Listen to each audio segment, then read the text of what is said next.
తెలంగాణలో మిర్చి రైతులు మొక్కజొన్న రైతులకైతే వ్యాపారస్తులు ఆరుకోస పెడుతున్నారండి. మొక్కలు మిర్చిని కొనుగోలు చేసిన వ్యాపారులు డబ్బులు ఇవ్వకుండా అగసట్లు పెడుతున్నారు. మంగళవారం మహబూబాబాద్ జిల్లా కేంద్రంలో వ్యవసాయ మార్కెట్ ఎదుట కురవి డోర్నకల్ మండలం అన్నదాతలు ఈ విషయమై నిరసన వ్యక్తం చేయాల్సి వచ్చిందండి. 2 నెలలైనా కూడా మొక్కజొన్నలు మిర్చి డబ్బులు ఇస్తలేరట. న్యాయం చేయాలంటూ మార్కెట్ ఎదుట ధర్నాలు చేస్తూ ఉన్నారు. మొక్కలు మిర్చిని కొనుగోలు చేసిన వ్యాపారులు డబ్బులు ఇవ్వకుండా కష్టాలు పెడుతున్నారు రైతుల్ని. ఈ వ్యవహారం ముఖ్యంగా మహబూబాబాద్ జిల్లా కేంద్రం వ్యవసాయ మార్కెట్ సంబంధించిన వ్యవహారం ఉండేది. డోర్నకల్ మండలం అనమాట. రైతులైతే నిరసన దీక్ష చేయాల్సి వచ్చింది.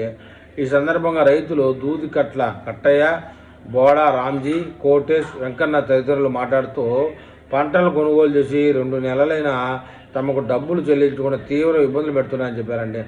సమయానికి డబ్బులు చేతికి అందకపోవడంతో విత్తనాలు, ఎరువులు కొనుగోలు చేసేందుకు అప్పు చేయాల్సిన పరిస్థితి వచ్చిందని చెప్తున్నారు. అనేక సార్లు వ్యాపారులను కలిసి అడిగితే పదే 10-20 రోజులంటూ వాయిదా వేస్తున్నారు. ఇప్పుడు ఫోన్లు కూడా స్విచ్ ఆఫ్ వేసి పడేశారంట. వెంటనే ఉన్నతాధికారుల నుంచి స్పందించి వ్యాపారుల నుంచి డబ్బులు ఇప్పించి తమకు న్యాయం చేయాలని రైతులు కోరుతున్నారు.